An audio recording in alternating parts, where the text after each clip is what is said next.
Tengan todos muy buenas noches.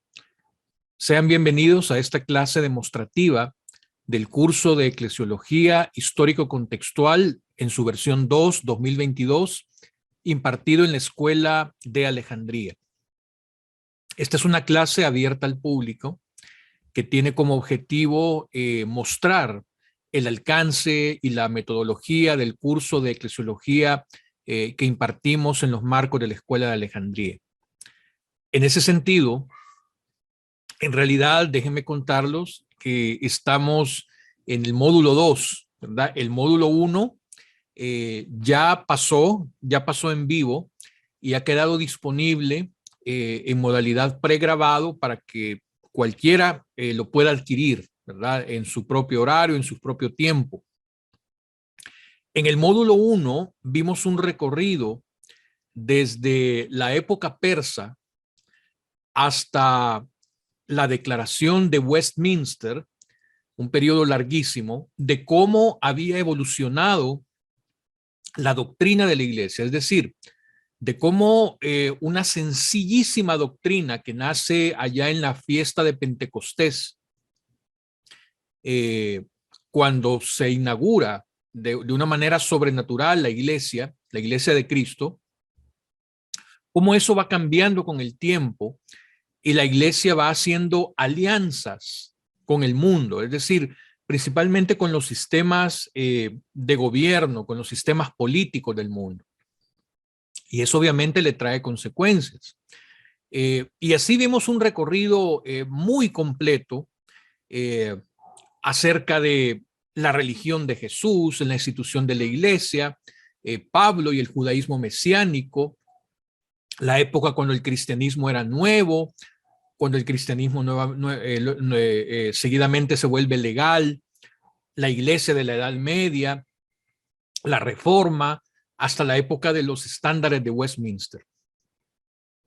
El módulo 2 no es una secuencia como lo fue el módulo 1, sino que el módulo 2 trata temas muy puntuales en cada una de sus clases.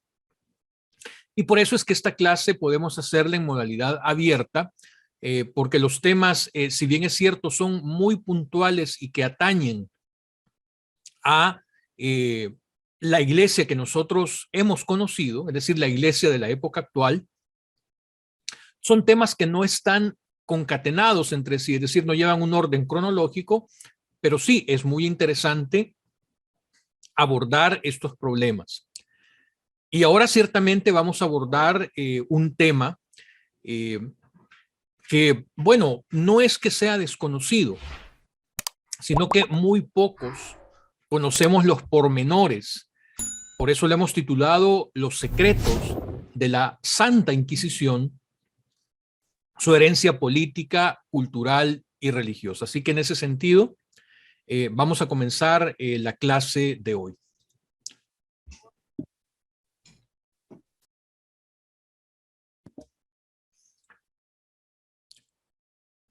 Cuando nosotros hablamos de la Inquisición, el primer nombre que se nos viene a la mente, por supuesto, que es Tomás de Torquemada, el famoso fraile dominico castellano, que no solamente era confesor de la reina Isabel la Católica y el primer inquisidor general del reino de Castilla y Aragón en el siglo XV, sino que todo esto se asocia con la crueldad, con la tortura, con una serie de hechos que ocurrieron.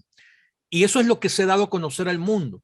Pero el fenómeno de la Inquisición es un fenómeno que tiene muchos brazos, que tiene muchas etapas, que tiene muchos matices, y es precisamente lo que vamos a conocer en el encuentro de hoy. Principalmente a causa de la persecución, los musulmanes y los judíos de la España de la época del siglo XV encontraron social, política y económicamente conveniente convertirse al catolicismo. La existencia de conversos superficiales fue percibida por los monarcas españoles de la época, los reyes Fernando e Isabel, como una amenaza para la vida religiosa y social de España. Y esto lleva a Tomás de Torquemada, que tenía antepasados conversos incluso, a ser uno de los principales partidarios del decreto de Granada que expulsó a los judíos de España de 1492. Debido al uso generalizado de la tortura para obtener confesiones y a la defensa de la quema en la hoguera de los culpables, el nombre de Torquemada se ha convertido en sinónimo de crueldad, intolerancia religiosa y fanatismo. Pero en esta clase, de quien menos vamos a hablar es de su exponente más conocido, sino que vamos a hablar de todas aquellas facetas de la Inquisición que no son desconocidas. Y no solamente no son desconocidas, sino que nos ayudan a formar un marco, un panorama general para ver qué consecuencias la institución de la Inquisición trae incluso en los comportamientos que vemos en nuestros días. Vamos a empezar hablando un poco de los antecedentes. Todo comienza con la convocatoria de la primera cruzada por el Papa Urbano II en el año 1096. Esta cabe verla como el comienzo de una época de guerras, cambios económicos y cataclismos sociales que transformaron radicalmente la Europa medieval. Entre la mitad del siglo XI y la partida de los ejércitos cruzados que protagonizaron el intento, tanto tiempo esperado de reconquistar Jerusalén de mano de los árabes, la perspectiva para la Europa occidental había cambiado en casi todos los aspectos concebibles. Hay una serie de factores que van dibujando el panorama y el marco social para que se dé todo esto. Por ejemplo, los gobernantes seculares habían sido degradados de su posición de esplendor que tenían casi sacerdotales, y el Papa había asumido un nuevo poder de intervención y dirección tanto en los asuntos espirituales como en los seculares. Es decir, el poder del Papa llegó a ser de una manera casi plenipotenciaria. El derecho y la teología habían recibido un impulso totalmente nuevo y se habían dado varios pasos importantes hacia la comprensión e incluso el control del mundo material. Toda la idea central de exponer esta faceta de la historia de la Iglesia es darnos cuenta hasta dónde puede llevar la transformación de una iglesia que debía por mandato bíblico estar separada del mundo a convertirse en un adefesio total cuando no solamente hace alianzas con el mundo, sino que se transforma en el poder, en el trono que rige el mundo.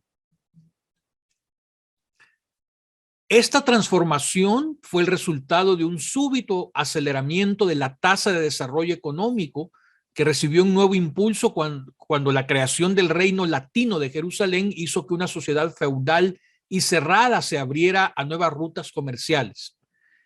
Pero estas rutas sirvieron también para forjar un vínculo directo con la herejía oriental. Y cuando me refiero a herejía, me refiero a las creencias orientales. Toda creencia que en ese momento no era el catolicismo se consideraba una herejía. Entonces las ideas heréticas, por supuesto, fluyeron junto con las mercancías y llevaron a la espectacular proliferación de movimientos heréticos, que fue uno de los rasgos más distintivos de la Europa del siglo XII.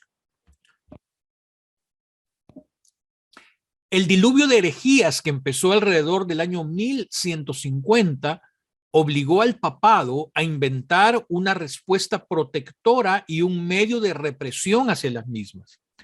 Así, hacia las postrimerías del citado siglo, la Iglesia introdujo una serie de medidas provisionales que culminarían con la fundación del tribunal eclesiástico conocido hasta ahora por el nombre de la Inquisición. Es decir, comenzaron a importarse ideas de las rutas comerciales orientales, a la cual permitió el reino latino en Jerusalén, ¿verdad? Que fue algo fundamental porque acuérdense que la tierra de Israel está como en el único paso estrecho, ¿verdad? Entre África, Asia, Europa, Entonces vinieron muchas ideas que se concretizaron en lo que se llamaron en ese periodo herejías, ¿verdad? Estas herejías arraigaron rápidamente en un terreno fértil que había sido preparado, al menos en parte, por esa laxitud moral y la corrupción que había en el clero, es decir, la corrupción que había internamente en la iglesia, cuyo comportamiento no era un modelo válido para un laicado que buscaba una guía moral y espiritual en un periodo de cambios tan tumultuoso. El concilio de Évreux en 1195 menciona que el clero vendía indulgencias y que los obispos vendían los óleos santos y las reliquias. El concilio de Aviñón en 1209 cita el ejemplo de un sacerdote que se jugaba las penitencias a los dados y de otros que abrían tabernas utilizando el alzacuello como muestra del establecimiento. El Concilio de París de 1209 también prohibió a los fieles asistir a misas celebradas por sacerdotes casados y concubinarios.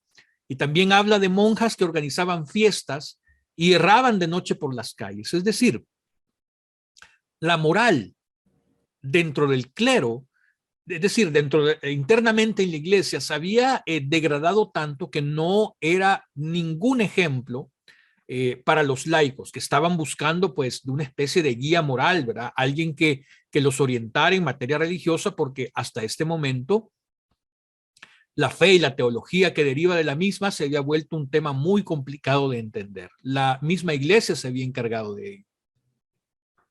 Entonces la caza, el juego y la bebida eran muy comunes, de la misma manera que miembros de las órdenes religiosas, tanto masculinas como femeninas, tomaban amantes, como dieron a entender los cánones del Cuarto Concilio de Letrán al castigar severamente estas costumbres. Se creía que el contacto con Oriente había introducido el hábito de tomar concubinas entre la nobleza francesa, y se consideraba que lujos tales como los perfumes, la seda, el marfil y los ornamentos de oro o de plata fomentaban la codicia y la inmoralidad. Sin embargo, la palabra herejía, que tanto vamos a mencionar en esta clase, se emplea de un modo más o menos libre para referirse a una amplia variedad de fenómenos que se daban en la época. Algunos movimientos llamados heréticos no eran más que expresiones de disgusto ante los excesos del clero y la riqueza de la iglesia, al mismo tiempo que la sociedad feudal de la Europa cristiana chocó con grupos sociales a los que no podía asimilar y consideró como herejía. Al principio, la defensa que de su propia identidad hacían tales grupos. La Inquisición nació para erradicar herejías mucho más serias que estas. Grupos de personas claramente definidos y organizados que propagaban ideas que constituían algo más que la simple oposición a la iglesia y amenazaban la base de la sociedad medieval. Cabe definir entonces la herejía como la opinión o la doctrina teológica que se sostiene contra la doctrina católica u ortodoxa de la Iglesia Católica. El tema central de Tertuliano en su obra de Prescriptione Hereticorum, una de las primeras obras cristianas sobre las herejías hacia el año 200 de nuestra era, era si el origen de una nueva doctrina podía localizarse en los apóstoles. Entonces, el conflicto teológico en la época no era otra cosa que simple y sencillamente todo aquello que amenazaba la institución de la Iglesia católica, es decir, la Iglesia medieval. Pero el incremento de las herejías guardaba proporción directa con el aumento del poder de la Iglesia, que alcanzó su cenit durante el pontificado de Inocencio III, entre el año 1198 y 1216, el primero y más importante de la gran serie de papas legisladores que dominaron a lo largo del siglo XIII de nuestra era. Pero el renacimiento del derecho romano, que caracterizó a la reconquista parcial del poder de Roma, además de proporcionar la base jurídica para el nuevo poder del papado, entrañó también el resurgir de su antítesis, es decir, las creencias paganas y la oposición a la ortodoxia. Se ha arguido que la verdadera causa de semejante proliferación de movimientos heréticos no fue la diferencia doctrinal, sino la protesta contra una iglesia secularizada, es decir, una iglesia mundana, una iglesia que había hecho totalmente de lado lo espiritual y se dedicaba, como cualquier gobierno o reino de turno, a regir y cruelmente los espacios que dominaba, que era básicamente toda Europa, toda la Europa conocida en esa época. El concepto moderno del poder papal y del control universal de la iglesia no comenzó a aparecer sino hasta la década de los años 1140 al 1150. Poco a poco el papado fue convirtiéndose en una burocracia centralizada y legisladora cuyo poder alcanzaba todas las esferas de la vida cotidiana de los seres humanos. Daba a los laicos una disciplina que era clara pero no era onerosa. Marcaba reglas y condiciones para la totalidad de las principales ocasiones y facetas de la vida cristiana, por ejemplo, el bautismo, la confirmación, la confesión, la comunión, la penitencia, el matrimonio, la enseñanza y los deberes religiosos, las limosnas, la usura, las últimas voluntades, los testamentos, los últimos ritos, el entierro, los cementerios, las plegarias y las misas para los difuntos. Es decir, la iglesia controlaba absolutamente toda la vida secular. Pero la pregunta era, ¿quién controlaba la vida de la iglesia? Básicamente nadie. La iglesia era plenipotenciaria y eso dio la puerta abierta, eso deja la puerta abierta a todos los abusos que se cometieron. Con parecida claridad y contundencia se ocupaba de todos los aspectos de la vida religiosa, también la indumentaria, la educación, la ordenación, las obligaciones, las categorías, los delitos y los castigos dentro de la organización de la iglesia. Esto da cierta idea de la secularización opresiva que provocó fuertes reacciones y empujó al pueblo a buscar la protección de señores laicos, como el caso de Federico II de Suabia en vez del Papa. El punto culminante de este proceso se registró durante el pontificado de Inocencio III, si bien incluso en el seno de la iglesia, San Bernardo de Clairvaux, entre 1090 y 1154, ya había reconocido los peligros de la burocratización legalista y la correspondiente alienación del papado respecto de su función espiritual. Es natural que este grado de control y vigilancia pareciera asfixiante para algunos y crease resistencia. Es igualmente natural que esta maquinaria legalista se concentrara tarde o temprano en el problema de la herejía, tal como lo percibía la iglesia. Es decir, siempre que la iglesia se sintió amenazada por la crítica, creó mecanismos de represión. Había dos tradiciones heréticas principales en esta primera época de lo que después tomó forma como la Inquisición. En el año 1200 de nuestra era, 2 años después de que Inocencio fuera elegido papa, existían dos tradiciones heréticas principales, las cuales serían blanco de la Inquisición durante la primera fase de su existencia. La primera, a la vez que la más peligrosa desde el punto de vista de la iglesia, era el dualismo de los cátaros. Y la segunda, que la Inquisición nunca logró exterminar y que perdura hasta nuestros días, era la de los valdenses, o como ellos se autodenominaban, los hombres pobres de León. Veamos un poquito acerca de los cátaros y por qué eran una amenaza para la iglesia. En cierto sentido, a los cátaros no se les puede considerar como herejes cristianos, ya que negaban el principio fundamental del cristianismo. No creían en un Dios único, sino en un Dios bueno que había creado el mundo inmaterial y en un Dios malo, creador del mundo material. Todas estas ideas, recuérdense que venían del intercambio comercial de las rutas orientales. Así pues, pertenecían a la tradición dualista que básicamente derivaba del dualismo de Zoroastro y de las sectas gnósticas de los primeros tiempos del cristianismo. Todo esto viene de Mesopotamia, de Sumeria, ¿verdad? De todas esas áreas que profesaban el zoroastrismo. Entonces, a través de la ruta del comercio, vinieron a importarse esas doctrinas y llegaron a establecerse en Europa. Quizás fuera este hecho, la amenaza de una alternativa cultural genuina y poseedora de un linaje antiguo, ¿verdad? Como lo eran las bases de los cátaros, lo que realmente atemorizó a los papas y dio origen a su violenta reacción contra los mismos. El dualismo representa uno de los grandes retos de las religiones monoteístas, el problema del mal. John Hick ha planteado el dilema en los términos siguientes.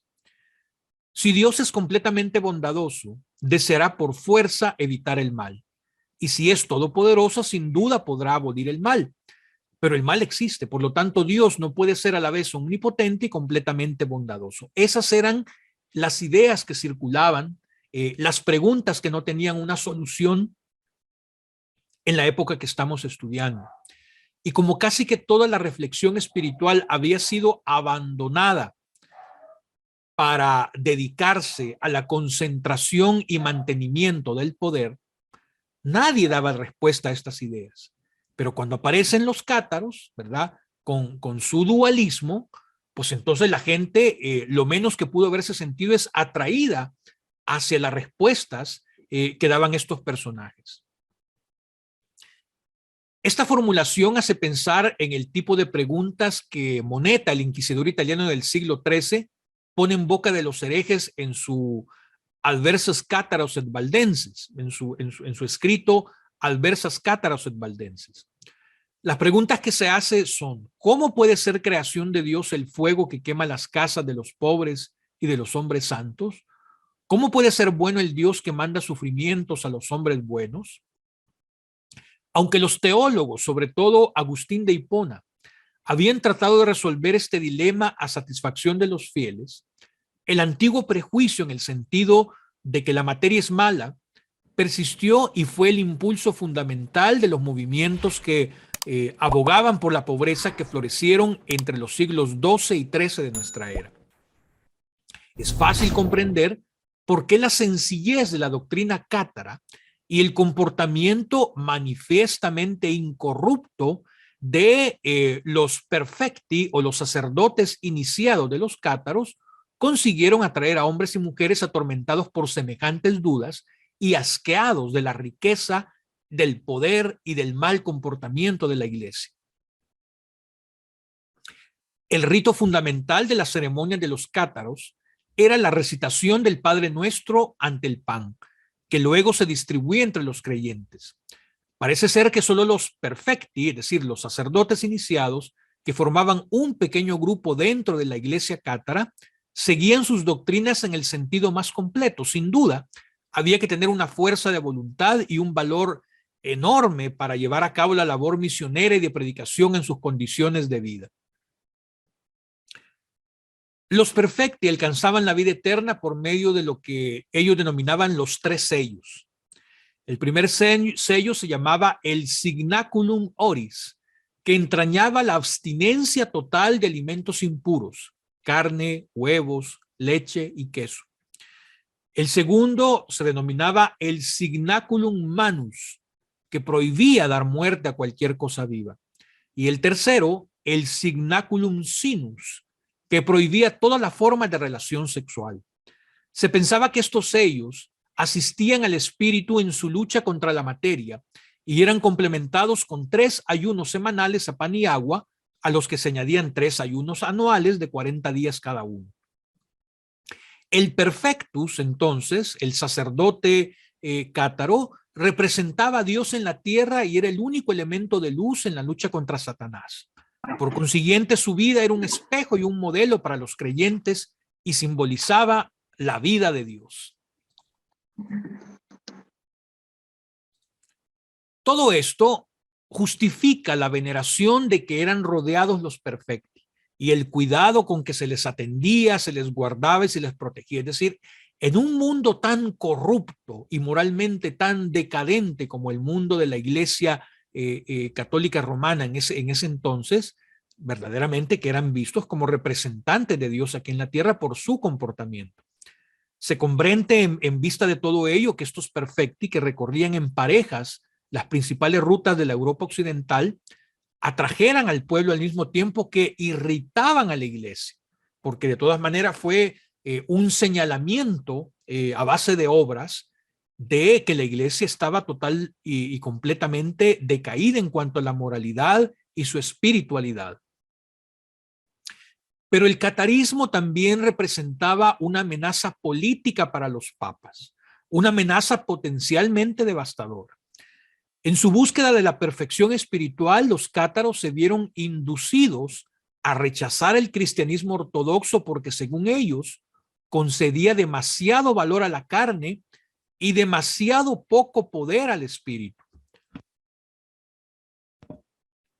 Arguían que la iglesia había hecho una componenda con el diablo. La iglesia había sucumbido a las tentaciones de la riqueza y el poder mundanal. No había insistido lo suficiente en el celibato como requisito previo para la salvación. Aparte de la evidente amenaza espiritual que representaban los prefectos, la iglesia también temía las penetrantes críticas que los cátaros lanzaban contra la acumulación de riqueza y de poder terrenal. Y por este motivo eran perseguidos y asesinados por la iglesia. Es decir, la parte espiritual y el comportamiento de los cátaros sí los señalaba, pero acuérdese que toda la reacción va específicamente cuando se sienten amenazados. Y no se sienten amenazados ellos como personas, sino que como institución. Es decir, la gente se empezaba a cuestionar, bueno, ¿cómo es que se pueden llamar iglesias si su comportamiento es peor moralmente que las personas laicas, ¿verdad? Ellos son clérigos y se comportan mucho peor que los laicos, acumulan riquezas excesivas, son opresores, se comportan de maneras que era mucho más fácil encontrarlo dentro del seno de la iglesia que fuera de ella. Entonces, todo esto era un señalamiento muy peligroso. Otro grupo, un grupo que incluso permanece hasta nuestros días en alguna representación, son los valdenses, y nosotros muy poca información tenemos de ello, pero lo que podemos rescatar es muy ilustrativo.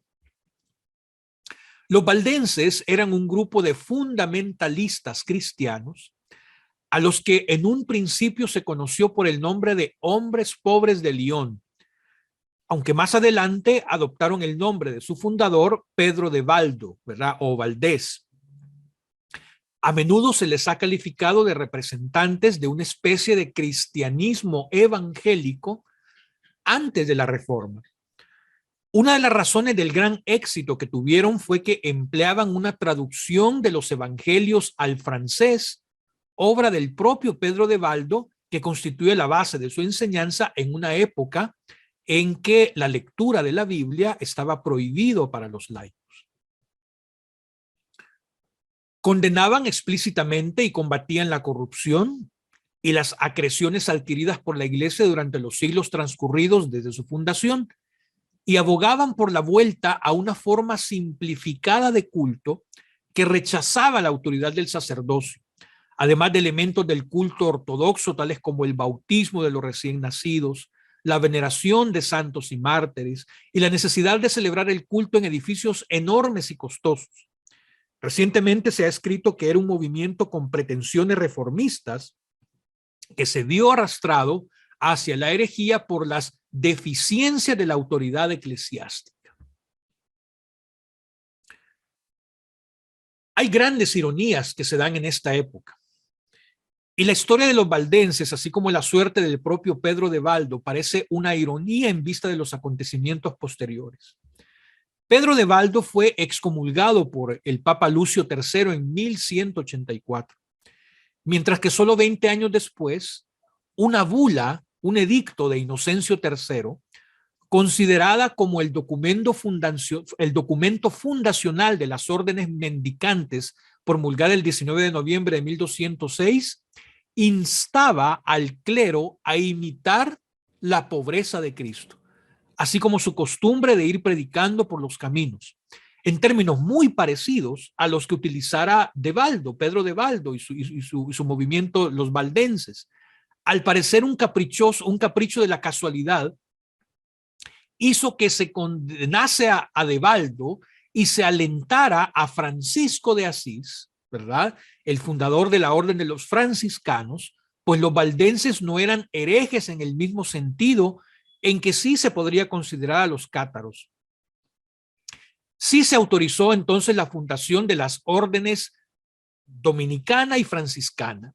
Fue porque la clarividencia permitió a Inocencio III percibir su valor potencial como fuerza de choque en una cruzada contra los herejes. Es decir, una manera de demostrar, mire, nosotros también abogamos por la sencillez, por imitar la pobreza de Cristo, vivir una vida verdaderamente austera, pero se hace no en un sentido de sinceridad, sino que se hace en un sentido de tener un arma con que hacerle frente a aquellos que estaban señalándolos con el retorno a los sencillos valores de la iglesia primitiva, porque la iglesia se había convertido en un adefesio oneroso, lleno de riqueza, lleno de poder, que para nada tenía que ver con lo espiritual.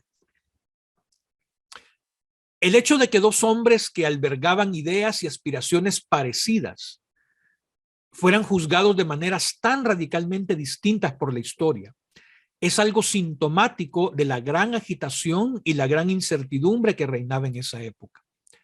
Por ejemplo, en los manuales de la Inquisición, así como en los documentos de los procesos incoados por ella, vemos que constantemente se coloca a los valdenses en el mismo plano que los cátaros, mientras que otras herejías o sectas de menor importancia aparecen asociados a ambos movimientos de modo casi fortuito, pero en realidad tenían pocas cosas en común. Es decir, no se trataba de la sinceridad o si los movimientos eran heréticos o no.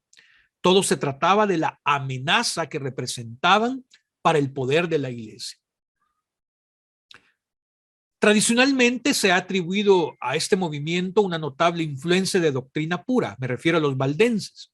Los valdenses primitivos rechazaban la veneración de imágenes, la transubstanciación, es decir, cuando la hostia se convierte en el cuerpo y la sangre de Cristo, la existencia del purgatorio, la veneración a María, las oraciones a los santos, la veneración de la cruz y de las reliquias, el arrepentimiento de última hora, la necesidad de que la confesión se haga ante sacerdotes. Ellos, en cambio, practicaban un tipo de confesión ante Dios guiados por sus barbas o así se le llamaba a sus predicadores itinerantes. Las misas por los muertos y, por supuesto, las indulgencias papales. Es decir, si usted se fija, es muy parecido, por lo menos a la intención y el sentido que tenía al principio, de alguna manera, aunque no era su intención original, la Reforma Protestante. Más se parece al comportamiento de la iglesia primitiva. En lo referente al celibato del clero, algunos valdenses anteriores a la Reforma Protestante estimaban que para ser parte del cuerpo de predicadores itinerantes o barbas, como se llamaban ellos, había que vivir una vida célibe, por lo que se abstenían de relaciones sexuales y del matrimonio. Tenían también un grupo de mujeres vírgenes dedicadas al Señor. Tras el concilio que se planteó para abrazar o no la reforma en el siglo XVI, rechazaron el celibato obligatorio como una doctrina diabólica. Si bien antes de abrazar la reforma practicaban de una manera muy sencilla los 7 sacramentos de la Iglesia Católica, pues practicaban una especie de confesión con los barbas, la imposición de manos, oraciones a ciertas horas y otros. Posteriormente, por influencia de los reformadores del siglo XVI, aceptaron solo 2: el bautismo y abierta confesión de nuestra fe y del cambio de nuestra vida. Y la comunión o cena, que con fe, amor y autoexamen recibimos el pan y el vino, ya que nosotros también llegamos a ser parte del cuerpo y la sangre de Cristo. Es decir, la doctrina era muy sencilla.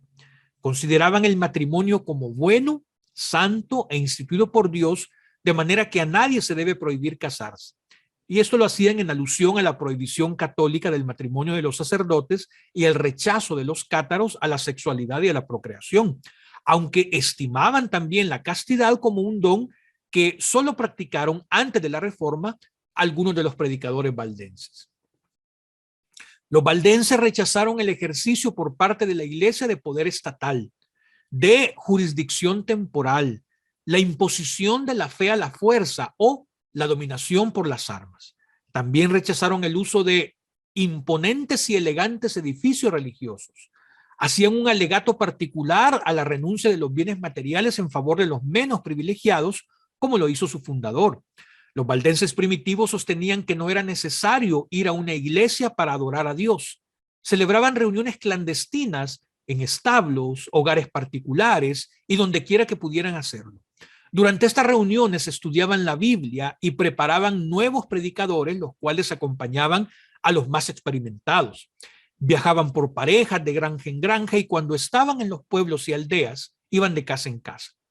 Los registros históricos muestran que a principios del siglo XIII podían hallarse valdenses no solo en el sur de Francia, donde nacieron, principalmente en la zona del macizo del Luberon y el norte de Italia, sino también en el este y norte de Francia, Flandes, Alemania, Austria e incluso hasta Bohemia, donde se dice que Baldo, su fundador, murió en el año 1217. En la práctica, no obstante, se les dio más libertad de movimiento que a los cátaros. Se les permitió retirarse a los valles del Piamonte, a las ciudades de Apulia en el sur de Italia, donde incluso hoy todavía persisten. En Bohemia prepararon el camino para la posterior herejía reformista de Jan Hus y los apologistas protestantes del siglo XVI los adoptaron como predecesores de la reforma. Entonces, si usted ha prestado atención, en realidad los valdenses sí regresaron más o menos, ¿verdad?, a la práctica de la iglesia primitiva, las reuniones en casa, lo que hoy se conoce en nuestros días como la iglesia orgánica, que no necesita un suntuoso templo y toda una estructura piramidal de clérigos y laicos para acercarse a Dios y estudiar la Biblia. Sería un error imaginar que la totalidad de Europa occidental en la Edad Media creía de manera uniforme en una sola fe y en una sola doctrina. Lo que suele presentarse como una época de fe se hallaba impregnado en realidad de impiedad, como ya lo hemos visto. En 1210, el mismo Papa dio permiso verbal a Francisco de Asís para fundar una orden de predicadores, pero solo debía predicar sobre asuntos relacionados con la moral y no tenía ninguna regla precisa, mientras que los métodos de Domingo de Guzmán, el fundador de los dominicos, los había sancionado Inocencio 3 años antes. Así fue como la iglesia abrazó la enseñanza en nombre del Cristo pobre, dando su aprobación a Domingo y a Francisco al mismo tiempo que acusaban de herejes a hombres cuyas creencias eran parecidas, como los valdenses y cátaros, pero que obviamente se consideraban una amenaza para la institución de la iglesia.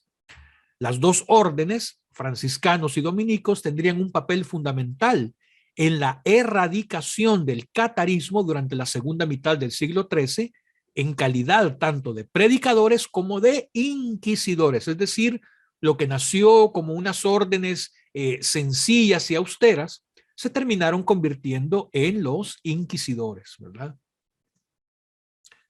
El principal monumento del pontificado de Inocencio III fue el Concilio de Letrán, que se inauguró en Roma el 1 de noviembre de 1215, con la asistencia de más de 400 obispos y 800 abades, junto con los representantes de la mayoría de los gobernantes de la cristiandad occidental. Promulgó una formulación detallada de la creencia ortodoxa, que no solo reiteraba la fe tradicional de la iglesia, sino que también catalogaba cláusula por cláusula las maneras en que esa fe era interpretada erróneamente por los herejes, en especial por los cátaros. El concilio impuso también a todos los católicos adultos, así como mujeres, la obligación de confesarse con los sacerdotes de sus parroquias y de recibir la Sagrada Comunión al menos una vez al año en el tiempo de Pascua. Este concilio representó el momento culminante de la actividad legislativa de la Iglesia medieval y sintetizó los dos objetivos principales de Inocencio. Se planeó una cruzada que partiría camino de Tierra Santa el 1 de junio de 1217 y se promulgó el tercer canon que estaba dedicado específicamente a la supresión de la herejía. El tercer canon repetía las disposiciones para la confiscación, la expulsión de los cargos públicos y la excomunión de los herejes reincidentes, pero añadía cláusulas nuevas e importantes. Los herejes a quienes se declarase culpables serían entregados al brazo secular para su castigo, que tampoco se especificaba. Los señores feudales debían expulsar a los herejes de sus tierras. Los obispos tenían que obligar a los fieles a denunciar a cuantos herejes conocieran y ordenar después que los herejes comparecieran ante un tribunal episcopal especial. Finalmente se aplicarían a los herejes las sanciones del derecho canónico. Entonces, el término Santa Inquisición hace referencia a varias instituciones dedicadas a la supresión de la herejía en la iglesia medieval. Ya vimos que los antecedentes fueron verdaderas amenazas y señalamientos legítimos a la decadencia moral que tenía la iglesia en esa época. La herejía en la era medieval europea muchas veces se castigaba con la pena de muerte, previa a una horrenda tortura con los métodos más atroces concebidos por la iglesia. No se sabe en realidad con exactitud en qué fecha se funda como una institución la Inquisición, pero puede decirse con seguridad que nació durante los primeros 6 años del pontificado de Gregorio IX, es decir, entre 1227 y 1233.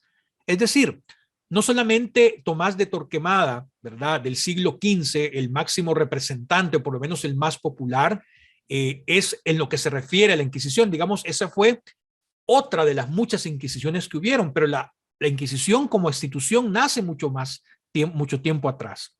Sin embargo, hacer inquisición no era un procedimiento nuevo.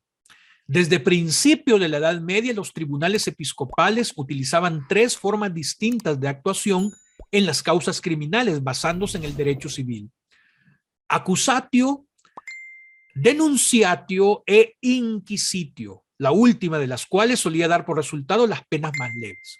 El método denominado inquisitio lo adoptaron luego los gobernantes seculares y se convirtió en el procedimiento normal contra los herejes a raíz del concilio celebrado en Verona en 1184. En 1249 se implantó también en el reino de Aragón, siendo la primera inquisición estatal, y en la Edad Moderna, con la unión de Aragón con Castilla, se extendió a esta con el nombre de Inquisición Española, bajo auspicio de la monarquía hispánica, cuyo ámbito de acción se extendió después a los territorios conquistados en lo que se denominaría América, la Inquisición portuguesa y la Inquisición romana. Sus víctimas, obviamente, eran seres humanos, pero incluso habían animales, ¿verdad?, a los cuales también, imagínense, se les tildaba de herejes, acusados de brujería o de homosexualidad, por herejía, cristianos que niegan algunos de los dogmas instituidos por la Iglesia Católica medieval y por acusaciones de judaizar en secreto. El edicto ad abolendam dice así en una de sus partes: a las anteriores disposiciones agregamos el que cualquier obispo u arzobispo u obispo, por sí o por su archidiácono o por otras personas honestas e idóneas, 1 o 2 veces al año inspeccione las parroquias en las que se sospeche que habitan herejes y allí obligue a 3 o más varones de buena fama, o si pareciese necesario a toda la vecindad, a que bajo juramento indiquen al obispo o al archidiácono si conocen allí herejes, o alguno que celebren reuniones ocultas o se aparten de la vida, las costumbres o el trato común de los fieles. Es muy parecido a cuando el nazismo perseguía a los judíos, ¿verdad?, durante la Segunda Guerra Mundial, ¿verdad? Así, a ese extremo llegó la Inquisición. Pero la aplicación de la Inquisición episcopal por las autoridades locales era muy sesgada y muy parcializada. En 1231, ante el fracaso de la Inquisición episcopal, es decir, la Inquisición local, denominada así porque no dependía de una autoridad central, sino que era administrada por los obispos locales, Gregorio IX creó mediante la bula Excommunicamus, la Inquisición pontificia o la Inquisición papal, dirigida directamente por el Papa y dominada por las órdenes mendicantes, especialmente los dominicos, es decir, aquellos que empezaron siendo una imitación de la austeridad y la pobreza de Cristo, se convertirían en los ejecutores de la Santa Inquisición. El hecho de que religiosos bajo el control directo del Papa tuvieran a su cargo los tribunales fue un freno a su expansión, ya que algunos obispos no querían ver limitado su poder en una diócesis por la presencia de estos organismos papales, es decir, siempre se sentían amenazados. En 1252, el Papa Inocencio IV autorizó en la bula Ad Extirpanda el uso de la tortura para obtener las confesiones de los reos. Se recomendaba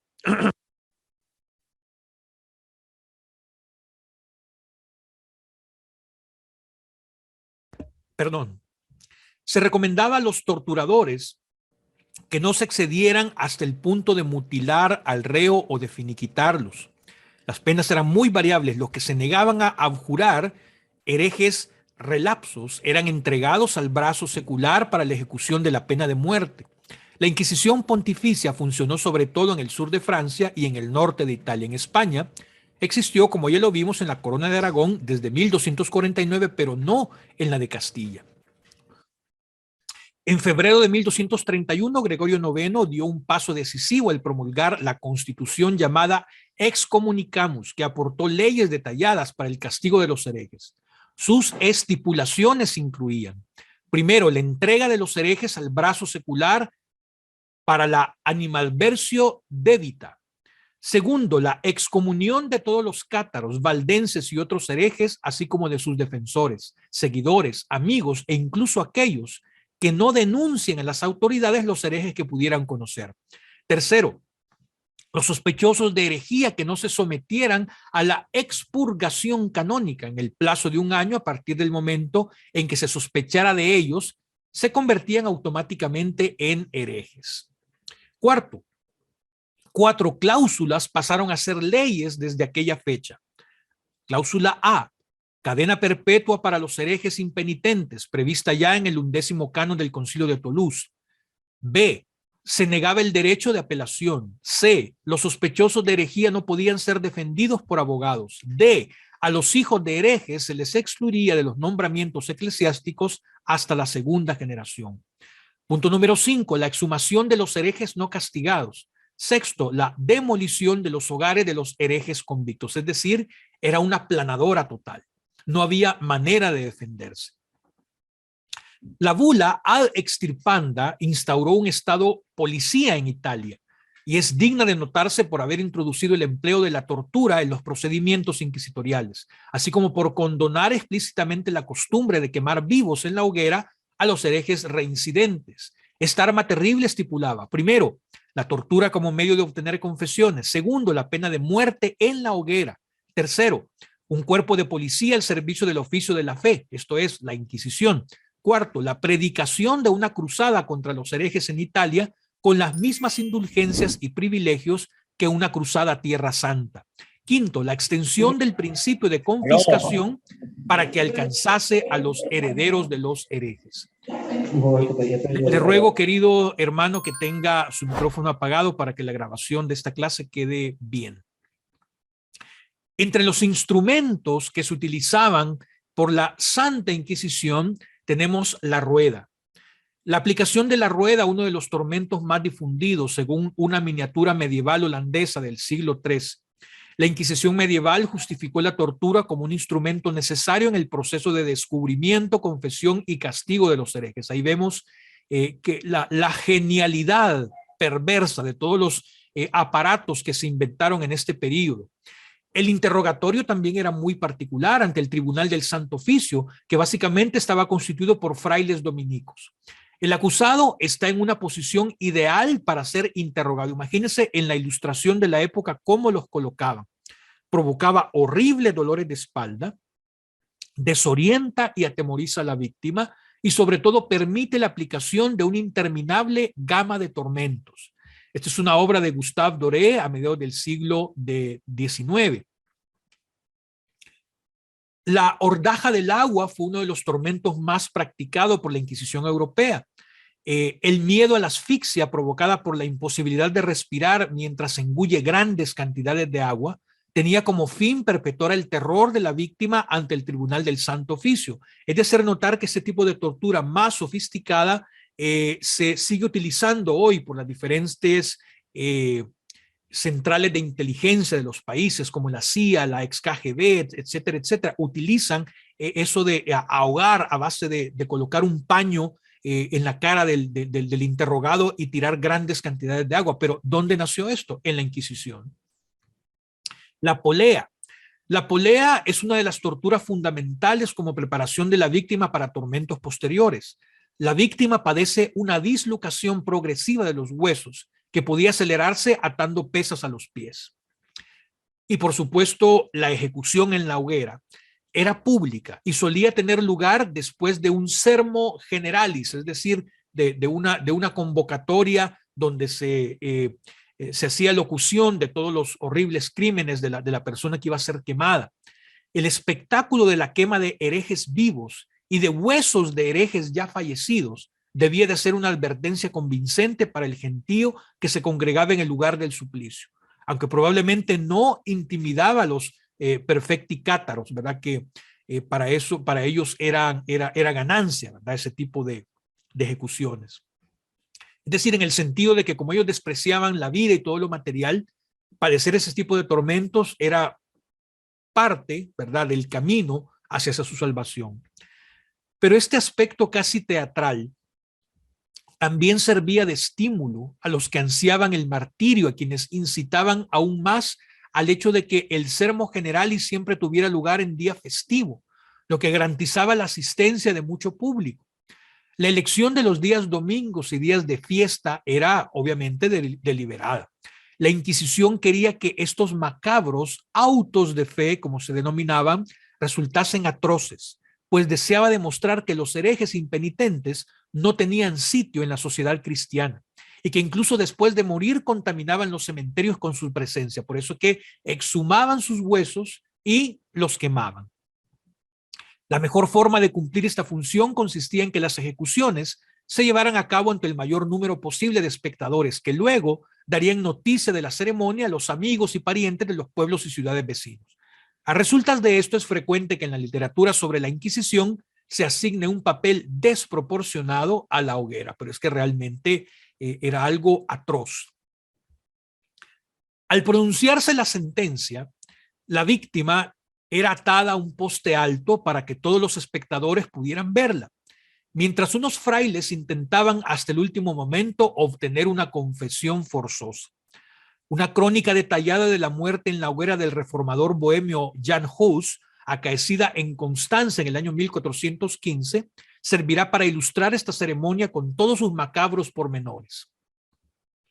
Primero, dice el documento, ataron a Hus al poste con sogas alrededor de los tobillos, por encima y por debajo de las rodillas, las ingles, la cintura y los brazos. Luego, le rodearon el cuello con una cadena. Seguidamente apilaron haces de leña hasta la barbilla. Pero en el momento de prender fuego a estos haces, observaron que el reo se encontraba de cara al este, de modo que diera vuelta a su cuerpo hasta que quedó de cara al oeste. Entonces encendieron el fuego una vez muerto, cuando las llamas ya habían disminuido, despedazaron el cuerpo y rompieron los huesos uno a uno. Después los fragmentos que quedaban y las vísceras fueron colocados sobre otro montón de leños y se repitió la quema. Cuando por fin hubo terminado todo el proceso, arrojaron las cenizas de Hus a un arroyo para su dispersión definitiva. Es decir, era todo un espectáculo macabro. Pero también hacia los judíos condenados a la hoguera acusados de asesinato de niños cristianos para los ritos de Pascua. Eran unas acusaciones obviamente absurdas. Todo radicaba en que los judíos siempre concentraban poder económico y esto obviamente era una amenaza también para la Santa Madre Iglesia. Los interrogatorios y condenas a los judíos eran los mismos que se hacían por la brujería y por la herejía. La brujería no fue un invento de la Inquisición, como han pretendido algunos, pero sí hubo grandes ampliaciones al respecto. Al principio las ampliaciones fueron obra de teólogos escolásticos, tales como el filósofo dominico Tomás de Aquino. Fue sobre la infraestructura teológica de su obra que empezaron a aparecer tratados alrededor del año 1320, aunque su autoridad no se hizo sentir con toda fuerza, sino mucho más adelante. Entre comillas, Santo Tomás de Aquino legitimó teológicamente la existencia de la Inquisición. Sus escritos sobre la magia y la condena expresa de los pactos con el diablo, así como la afirmación que el castigo inquisitorial es un bien espiritual para el perfeccionamiento del buen cristiano, se convirtieron en el armazón ideológico y teórico del Santo Oficio y el reconocimiento de su misión histórica por parte de un doctor de la Iglesia. En el momento de máxima debilidad de la Inquisición en Italia, Francia y Alemania, y antes de que la manía de las brujas alcanzara todas sus dimensiones, Fernando e Isabel de España fundaron una forma nueva y totalmente distinta de Inquisición. Las razones principales de esta medida eran tres: la decisión política de alcanzar la conformidad religiosa en España, la imposibilidad de lograrla mediante la conversión forzosa de la población judía y morisca, y el profundo temor de que los conversos insinceros contaminaran la fe cristiana. La historia de la Inquisición española y la historia de la España moderna parecen vinculadas de forma inseparable. Y la primera premisa que cada una de ellas necesitaba era la unidad dinástica de los antiguos reinos de Castilla y Aragón. La unificación que tuvo lugar en el breve espacio de 5 años, cuando Isabel subió al trono de Castilla en 1474 y su esposo Fernando al de Aragón en 1479. La nueva Inquisición fue una de las consecuencias inmediatas de este proceso unificador y desde el principio se concibió como un arma política, más que su equivalente medieval. Fue autorizada por el Papa Sixto IV en 1478 con la misión de examinar la sinceridad de los conversos judíos, es decir, los judíos que recientemente se habían convertido al cristianismo.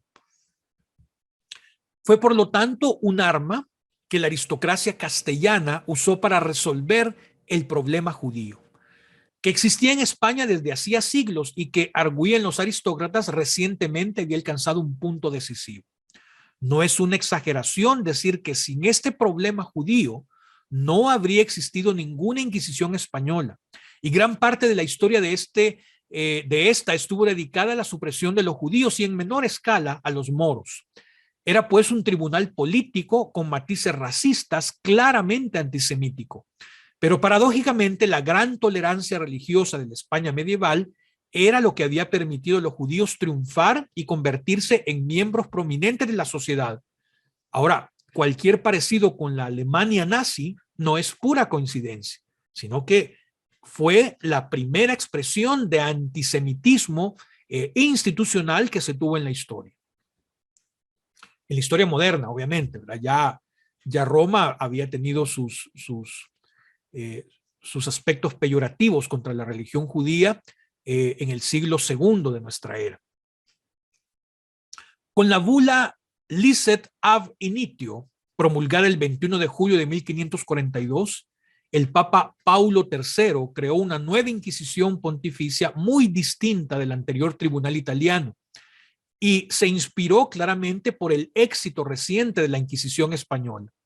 El principal promotor de la nueva organización fue el cardenal Giovanni Pietro Garafa, celoso ex dominico y uno de los hombres más extraordinarios de la Iglesia romana en el siglo XVI. Su larga carrera estuvo íntimamente vinculada a movimientos reformistas en el seno de la Iglesia y en la lucha contra las herejías nacidas de la Reforma. Fue instigador de la nueva Inquisición y su protector cuando más adelante gobernó la Iglesia con el nombre de Paulo IV. Su patrón espiritual cuando el hombre a quien había elegido para dirigir la Inquisición se convirtió a su vez en el Papa Pío V. Los primeros años del tribunal aparecen ligados de forma irrevocable a la vida de este señor Garafa. Los acontecimientos que culminaron con la Reforma habían hecho patente el enorme poder de la palabra impresa. Recordemos que la Reforma por primera vez puso la Biblia en las lenguas vernáculas, en las lenguas populares de la Europa del siglo XVI. Una lista de libros prohibidos se publicó en Roma en el mismo año de la fundación del nuevo Santo Oficio, y antes de 1559 la siguieron otras en Lovaina, París, Venecia, Luea, Milán, Florencia, Valladolid y Toledo. Pero aún no se había hecho intento alguno de compilar una lista centralizada y con la autoridad pontificia, por lo que en las listas había grandes variaciones que reflejaban lo que preocupaba en la localidad donde se había publicado.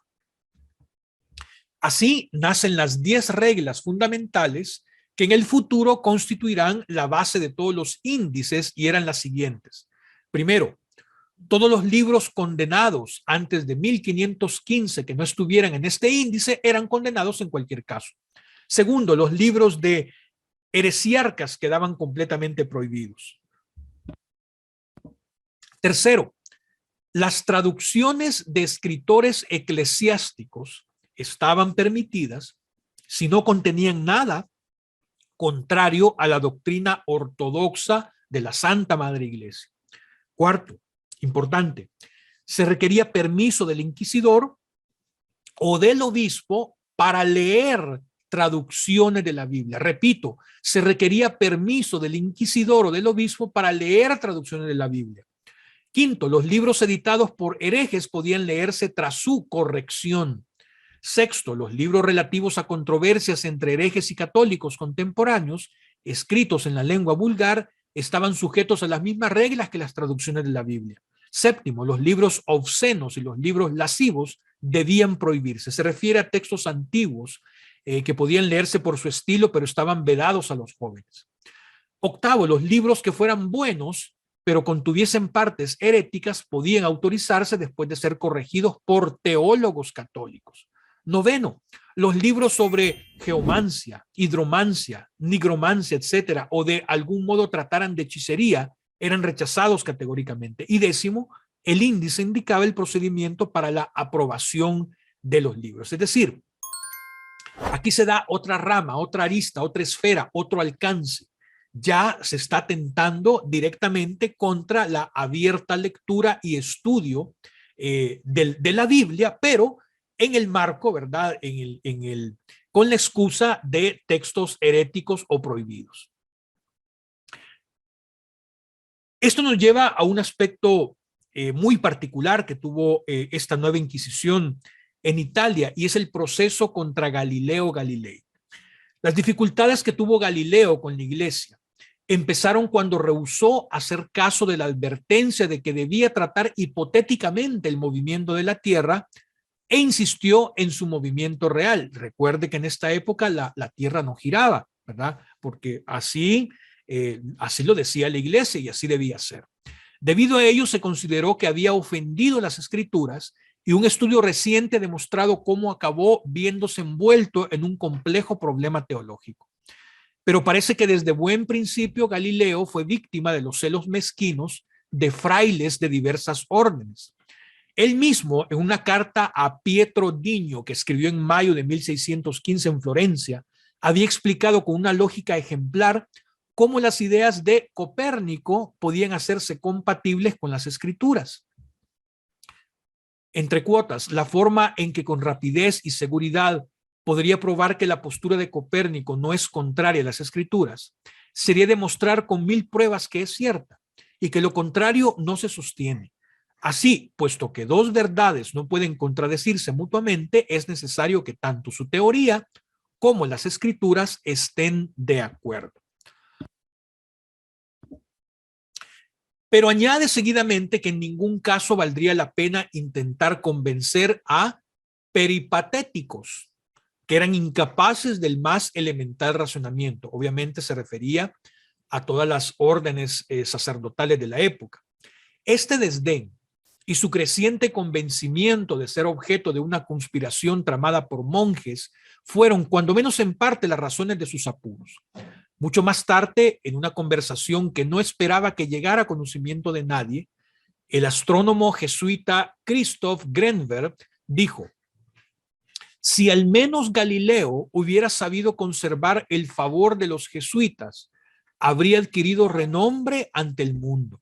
Se le habrían ahorrado todos sus infortunios y hubiera podido escribir lo que le apeteciese sobre toda suerte de asuntos, incluso sobre el movimiento de la Tierra. Entonces, no se trataba de científicamente estar en lo correcto, sino el tener el favor de la iglesia para que la iglesia aprobara que eso era correcto. A ese extremo se había llegado.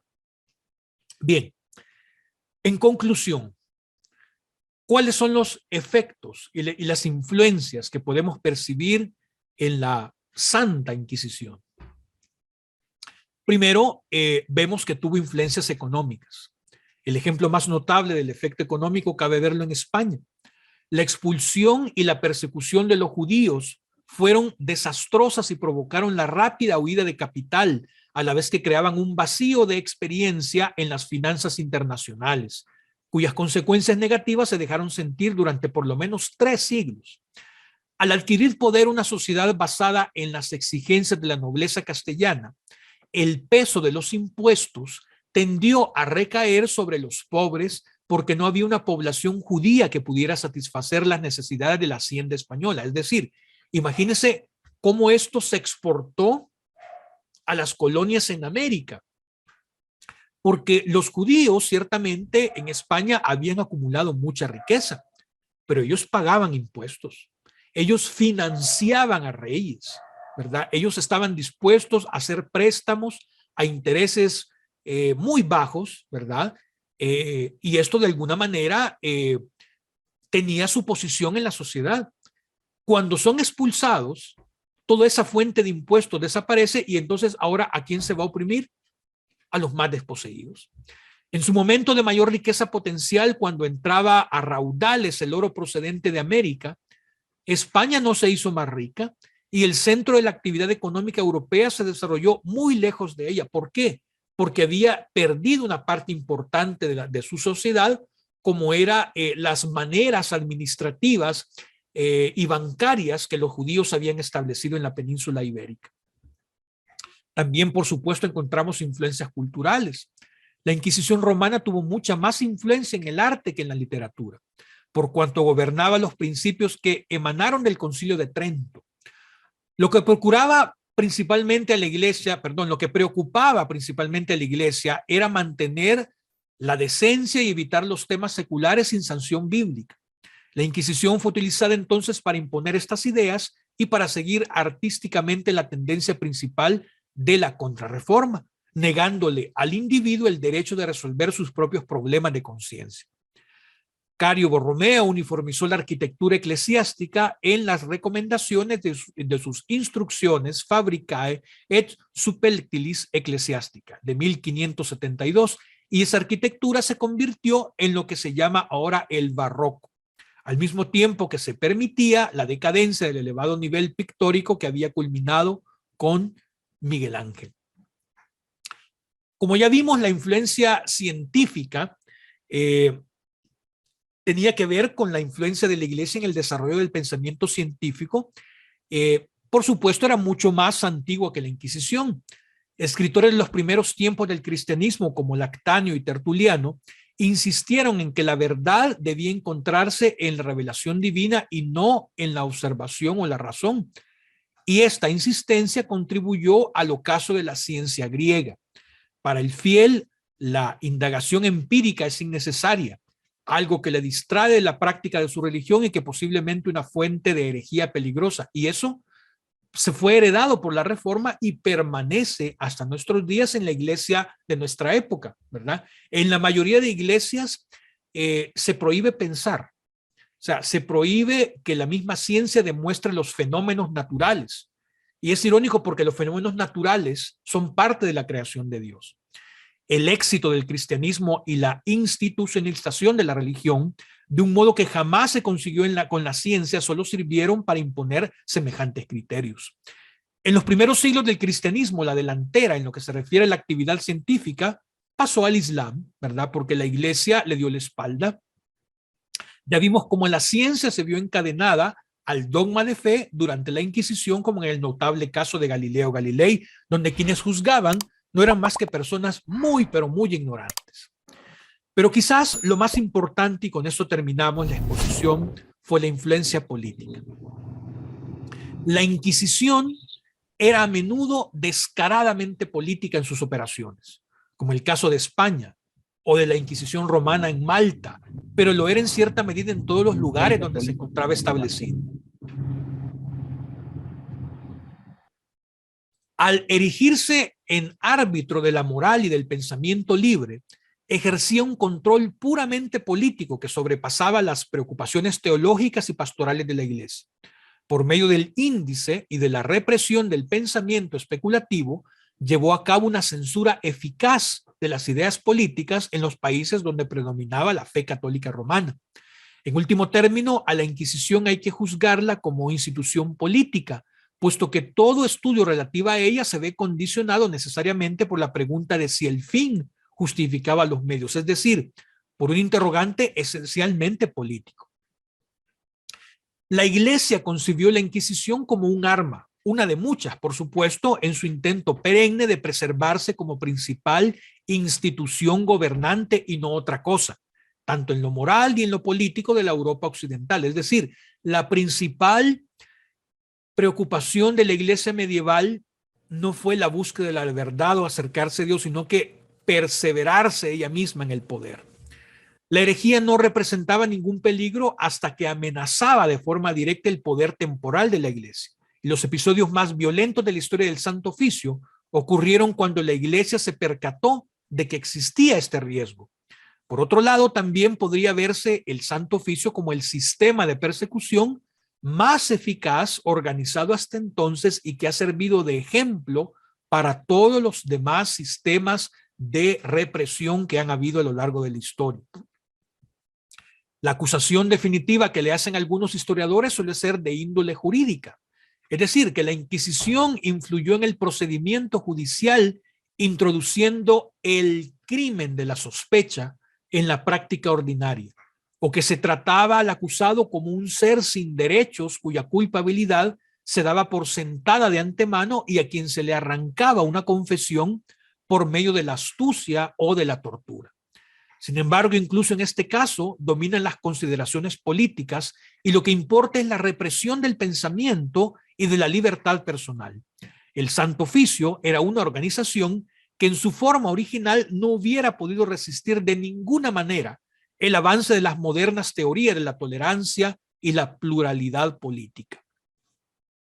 Parece indudable que la influencia de la Inquisición en la historia de la Europa occidental fue principalmente negativa, pero a una institución, a diferencia de a un ser humano o un individuo, no se le puede juzgar moralmente. Los crímenes públicos los cometen individuos que desempeñan papeles en instituciones políticas, militares y económicas. Debido a que las religiones son políticamente débiles, los crímenes que se cometen en su nombre son ahora raros. Con todo, a menos que su autor tenga la originalidad de Hitler, Stalin o Idi Amin, no parece que los crímenes puedan atribuirse del todo al individuo mismo. Los monstruos políticos famosos tienen personalidades morales lo suficientemente grandes como para trascender las fronteras de sus papeles públicos. Asumen todo el peso de sus acciones como propiedad moral personal, pero obviamente son excepcionales. Se da la extraña circunstancia de que la Iglesia no lleva ningún estigma moral permanente a causa de su responsabilidad en las actividades de la Inquisición. El estigma está al acecho como un recuerdo vago. Una vez se ha establecido cierta necesidad de ser implacable, se convierte en algo que se perpetúa a sí mismo. El poder debe ser preservado a toda costa. Pero esto plantea una pregunta importante cuando se aplica a la fundación del Santo Oficio en el siglo XII. Hoffman Nickerson se acercó a esta verdad al preguntar si había valido la pena preservar la unidad moral de Europa. Y esta pregunta presume otra más profunda, cuando Aldous Huxley, con su acostumbrada inteligencia, impuso los términos correctos para hablar de la Inquisición cuando afirmó que la Inquisición quema y tortura con el objeto de perpetuar un credo, un ritual y una organización eclesiástico-político-financiera considerada necesaria para la salvación del hombre. Muchas gracias por su atención. Gracias por su resistencia a este tema tan denso del cual incluso se podría dar un seminario entero, pero que aquí ha sido sintetizado para tener por lo menos un panorama de los secretos de la mal llamada Santa Inquisición. Adelante, por favor, si hay preguntas o comentarios al respecto.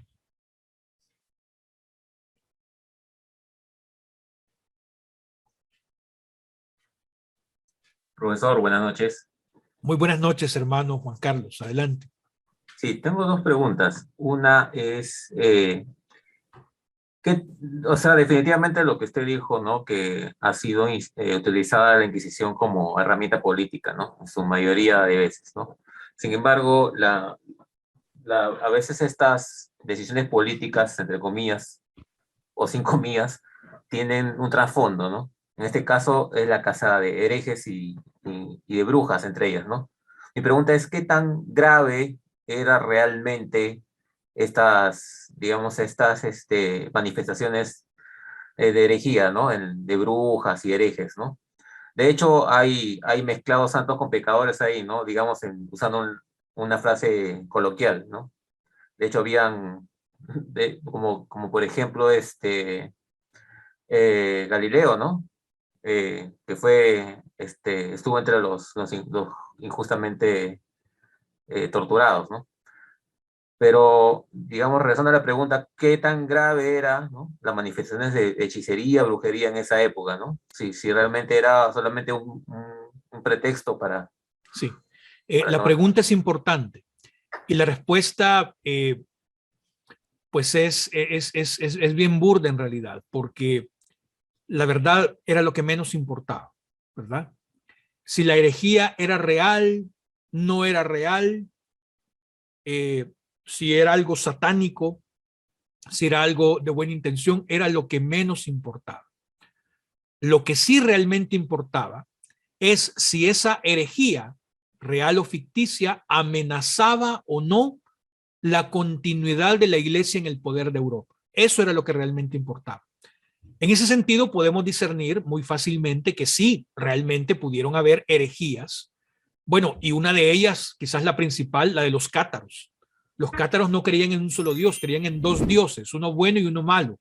Una herencia teológica del zoroastrismo importada por las rutas comerciales abiertas cuando Europa dominó temporalmente la ruta de Jerusalén, ¿verdad? Digamos que esa era una herejía real, ¿verdad? Porque ¿cómo van a haber dos dioses, ¿verdad? Uno bueno y uno malo. Pero que de todas maneras la confusión teológica era tan grave en ese tiempo que resulta que eso dio respuesta y algunos dijeron, ok, entonces el gran dilema de quién creó el mal, aquí se resuelve y lo adoptaron, ¿verdad? La gran injusticia fue contra los valdenses, porque los valdenses realmente podemos identificarlos quizás hasta con aquella famosa iglesia de Filadelfia, a la cual se le da un mensaje en las cartas de Apocalipsis, cuando dice que realmente tiene poca fuerza, pero que ha guardado la fe, ¿verdad? Y que le da ánimos para que siga adelante. Podrían identificarse ese tipo de movimientos con esa carta del Apocalipsis, por ejemplo, con el mensaje de esa carta, ¿verdad? Porque los valdenses lo que hicieron es tratar en las circunstancias en que vivieron a retornar a la sencillez de la iglesia primitiva. Pero la amenaza que los valdenses hacían contra la iglesia católica romana era mucho más grave, porque con su actitud los denunciaban a ellos por su degradación moral, por cómo habían hecho de lado toda la fe y toda la espiritualidad y cómo habían abrazado el poder político y la riqueza. Eso sí era un señalamiento grave, por lo tanto había que eliminarlo. Pero mire qué tremendo que no lograron eliminarlo y los valdenses en cierta forma permanecen hasta el día de hoy. Así que la respuesta es burda. No tenía la menor importancia si la herejía era real o no era real, aunque seguramente habían herejías reales. Lo importante era si realmente representaban una amenaza contra la institución de la iglesia. Es cierto, profesor. En realidad el fin no justifica los medios, ¿no? Así es, correcto. Quería entender un poco cuál era digamos, el tamaño de la amenaza real, ¿no? Sí, sin justificar lo que hicieron, ¿no? sí, por supuesto, por supuesto. Era una amenaza moral grande, ¿verdad? Porque la gente nunca ha sido ciega. Así como nosotros actualmente vemos cómo los políticos se enriquecen con las arcas de los estados, o los grandes predicadores de las iglesias de la prosperidad viajan en jets, tienen mansiones valoradas en millones de dólares, nadan en riqueza, la gente se da cuenta, ¿verdad? La gente se da cuenta, ¿verdad? Entonces, que surge entonces un movimiento que trate de volver a la sencillez y la austeridad de la iglesia primitiva, siempre va a ser una amenaza, siempre va a ser una amenaza. Correcto, profesor. Mi última pregunta, bueno, sí que queda tiempo, No, por supuesto, claro que sí. es, hay una parte que tocó y que sí es cierto, de la ciencia, ¿no? ¿Cuánto se retrasó? Creo que ahí mencionó que se atrasó 300 años, creo, en Eh, Roma. a ver, no específicamente hubo una cantidad de años, ¿verdad? Pero ciertamente la ciencia no se desarrolló en otras, como en otras religiones, donde la ciencia no era mal vista, ¿verdad? Porque en la Edad Media la ciencia fue reemplazada por el dogma, ¿verdad? Y no el dogma verdadero, sino que el dogma al cual le parecía la iglesia. Y si le parecía bien a la iglesia era porque no representaba una amenaza para la misma. Entonces, por ejemplo, nosotros hoy en día no ocupamos cotidianamente los números romanos, sino que utilizamos los números arábigos. Estudiamos el álgebra y la trigonometría de Aurelio Baldor, y que todos esos inventos vinieron del Islam, ¿verdad? Vinieron de los moros, a los cuales también la Inquisición perseguía. Entonces, por otro lado, se desarrolló mejor la ciencia que en la Europa medieval, porque la iglesia le puso un cerco, ¿verdad? Le puso una pared para que no se desarrollara armoniosamente con la fe. Entonces, sí, hubo un retraso, obviamente, tremendo retraso, pero tampoco se puede cuantificar en una cantidad precisa de años, ¿verdad? ¿Cuánto se retrasó? Pero sí, sí hubo un retraso, un grave retraso. Correcto, profesor. Muchas gracias por su respuesta. Muchísimo gusto, querido hermano. Preguntan si esta clase quedará grabada y será pública. Por supuesto que sí. Así como en la clase de ayer se publicó el enlace en el grupo de difusión, de la misma manera cuando la clase quede lista y renderizada, se va a publicar en el mismo grupo de difusión para que la puedan repasar las personas que llegaron tarde. Recuerde que esta clase es una clase abierta que tiene como objetivo mostrar la dinámica del curso de Eclesiología Histórico-Contextual. En ese sentido, usted ya puede, por ejemplo, adquirir el módulo 1, que es toda la historia de la doctrina de la Iglesia desde la época de los persas hasta la declaración de Westminster, que se conoce como la Iglesia moderna, ¿verdad? El módulo 2, que es el que estamos tratando, son temas sueltos, por decirle así, que trata aspectos puntuales que han influenciado la iglesia de la época actual, la iglesia que estamos viviendo. Así que para eso es que se está haciendo pública, para que usted se dé cuenta, por lo menos, cómo funciona este curso, cuál es el alcance que tiene y a lo mejor si usted le sirve o no le sirve, que pudiera o no adquirir. No sé si la hermana Marta había levantado la mano o tenía algún comentario, pues adelante, tenemos tiempo para hacerlo. Buenas noches, profesor, ¿me escucha? Claro que sí, muy bien, adelante. Ya. Bueno, se me fue la mano.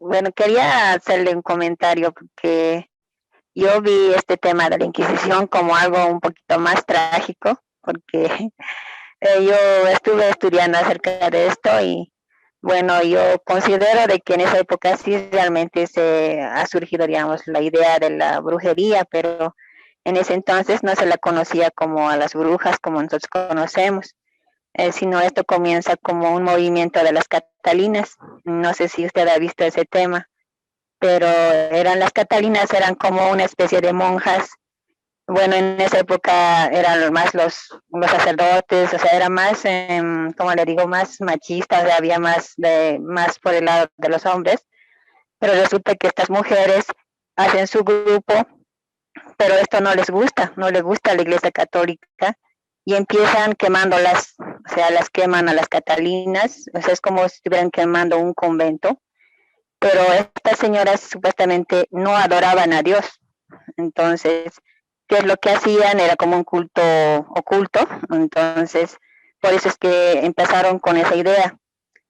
Y a lo que yo he visto más en esta de la Inquisición, era como una psicosis, o sea, una psicosis grande en el pueblo. O sea, una persona podía calumniar a otro sin tener pruebas. O sea, era terrible, o sea, era algo así como lo que hemos vivido con el COVID, ¿no? O sea, era una psicosis de toda la ciudad. O sea, que todos tenían miedo de que les culpen. Todos, si tenías un vecino que te odiaba y realmente venía, digamos, los inquisidores, si te culpaban, entonces te llevaban, o sea, era algo terrible. O sea, no había forma de escaparse. Y después de hacer el interrogatorio con esas tremendas, con esos golpes que les daban y esos castigos, después de esto, si uno confesaba y decía, sí, está bien, yo he hecho esto, pero ¿qué pasa? Le decían, ¿y con quién? Entonces, terminaba la gente vendiendo a su familia, sus familiares, sus tíos, vendían hasta el perro, o sea, vendían a todo el mundo y así continuaban con toda la familia, entonces era una cosa terrible. Y bueno, usted me ha hecho recordar con su exposición, claro que es muy amplio, pero realmente yo, bueno, lo he vuelto a vivir, estoy viendo el tema, ¿no? Bueno, uno cuando ve este tema, a veces se impacta, ¿no? Es como cuando ves una película y te queda para toda la vida, entonces esto es lo que a mí me ha hecho recordar usted, hermano. Bueno, muchas gracias. Eso solamente quería comentarle. Sí, muchas gracias, querida hermana Marta. Como le repito, el tema de la Inquisición es un tema del cual se podría desarrollar un seminario de unas 10 clases, ¿verdad? Es un tema muy amplio, aquí lo hemos visto de una manera panorámica, muy rápido, obviamente ha quedado por fuera muchos aspectos, por ejemplo, ya que usted lo menciona, hubo una mujer en Barcelona que denunció a 160 personas de su comunidad, de su pueblo, acusándolos de herejes. Y obviamente todo el pueblo fue eliminado, la mayoría del pueblo fue eliminado, un pequeño poblado en lo que ahora es Barcelona, cerca de Barcelona, fue eliminado completamente por la confesión de una sola mujer. Ahora bien, hablando de la brujería, recuerde que todas las costumbres místicas vienen del zoroastrismo y ese es un tema que sí lo tocamos, ¿verdad? La causa de que todas estas prácticas llegaran a Europa fue que junto con la seda y junto con las exportaciones que hacía Oriente hacia Occidente por las rutas comerciales de Jerusalén, junto con la seda venían todas las creencias. Y entonces, ante el relajamiento moral que vivía la Europa de los siglos XI al XV, adoptar ese tipo de pensamientos hasta puede mirarse como algo natural, ya que lo espiritual había totalmente desaparecido del mapa durante este periodo, pues otra cosa que pareciera espiritual o que pareciera que me conectaba a mí con Dios era adoptado, ¿verdad? Era adoptado. Entonces ese es el caso de las Catalinas que usted menciona, ¿verdad? Todas estas costumbres que después se llegaron a llamar brujerías vienen en su mayor parte del zoroastrismo. Ahora bien, perdón, si usted quiere mirar esto como una película, yo puedo recomendarle dos series que son muy buenas, que ilustran lo que se vivía durante la Inquisición española y la relación de los judíos en la península ibérica en esta época. Una de las series se llama La Catedral del Mar y la otra se llama Los Herederos de la Tierra, y se trata específicamente de persecuciones contra contra la judería, que era el lugar donde podían vivir los judíos, y cómo estos tenían un gran aporte económico a la sociedad y financiaban incluso reyes, ¿verdad? De ese periodo. Entonces, la expulsión de los judíos de España trajo un cataclismo económico del cual España, a pesar de que saqueó todas las riquezas de América, nunca se pudo recuperar, ¿verdad? Entonces, el tema es amplísimo. El tema toca casi todos los aspectos de la sociedad, ¿verdad? Incluido, obviamente, el principal que estamos estudiando, que es el de la fe, pero se expande a todos los ámbitos. Así que el tema es muy amplio. Hoy solamente lo hemos visto de manera panorámica, pero por lo menos a quienes no han estudiado tan a fondo este tema, ilustra la barbaridad y las atrocidades a que se pueden llegar cuando la iglesia no solamente hace alianzas con el poder mundano, como se hizo en el siglo IV, a partir del siglo IV, sino cuando la iglesia se convierte en el poder mundano, ¿verdad? Eso es lo importante. Gracias, profe. Y bueno, a ver si ponen en el chat los nombres de las películas y que recomiendo. En realidad son series que cada una de ellas tiene como 13, 14 capítulos, pero le aseguro que son interesantísimos si a usted más o menos le interesa el tema que estamos tratando. Sí, bueno, muchas gracias, hermano. Y también me estaba sorprendiendo eso de que han tocado el zoroastrismo, porque esto era incluso antes del segundo templo, no sé, era un tema por supuesto, muy... Y eso le daba mucha legitimidad, porque era una religión antigua, la religión babilonia por excelencia, ¿verdad? La cual impregnó hasta el mismo judaísmo. Toda la Kabbalah y toda esa parte mística del judaísmo tiene sus raíces también en el zoroastrismo. Las antiguas religiones que circundaban la nación de Israel, ¿verdad? Se dejaban guiar también por el zoroastrismo. Es algo muy antiguo que le daba legitimidad, ¿verdad? Por lo menos eso creían los cátaros, ¿verdad? Y presentaban una amenaza contra la ortodoxia católica romana. Bueno, muchas gracias, hermano. Muy completa la exposición. Y bueno, gracias. Muchas cosas muy buenas. Gracias, profesor. Muchas gracias, querida hermana Marta. Bueno, si no hay más preguntas o comentarios, pues vamos a dejar hasta acá, siempre exhortándoles, ¿verdad?, a que consideren tomar en modalidad pregrabado el módulo 1 del curso de Eclesiología Histórico-Contextual, ya que hemos visto cuál es la modalidad en esta clase que ha sido abierta al público. Si no hay más preguntas o comentarios, pues yo me despido, agradeciéndole su atención, agradeciendo primeramente a Dios por la oportunidad de hacer este tipo de actividades, y solamente puedo decirle buenas noches, muchas bendiciones y nos vemos hasta la próxima. Muchísimas gracias. Hasta luego. Gracias por llegar al final de este video que transmitimos desde la sala Zoom en Streaming Live. A todos, gracias por su asistencia y participación. Si este contenido le ha generado alguna pregunta, inquietud, duda o comentario, le invitamos cordialmente a seguir nuestras redes, visitando las páginas de Facebook e Instagram de la Escuela de Alejandría, así como nuestro canal de YouTube, donde además puede activar la campana de notificaciones para recibir actualización cada vez que subimos nuevo contenido. Nuestra página web contiene información que podría interesarle.